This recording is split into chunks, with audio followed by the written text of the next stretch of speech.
খেলাফত আন্দোলনের অন্যতম নেতা জনাব মাওলানা মাসুম ভাই, উপস্থিত নেতৃবৃন্দ, ইসলামী আন্দোলন বাংলাদেশের মহানগরী সভাপতি জনাব মাসুম বিল্লাহ ভাই, উপস্থিত নেতৃবৃন্দ, সংগ্রামী সাথী ও বন্ধুগণ, সম্মানিত সাংবাদিকবৃন্দ, আসসালামু আলাইকুম ওয়া রাহমাতুল্লাহ। আপনারা ইতিমধ্যে জেনেছেন যে বাংলাদেশ জামাত ইসলামী 5 দফা দাবি আদায়ের লক্ষ্যে আন্দোলন করে যাচ্ছে।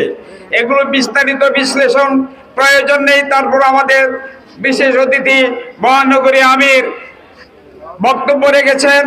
আমরা দুইটা কথা আমি শুধু বলতে চাই, যারা 24-এর গণ আন্দোলনে জীবন দিয়ে গেল, শহীদ হলো, আহত হলো, তারা কি আবার আসামির কাঠ করে তারা কেটে কি আপনারা চান?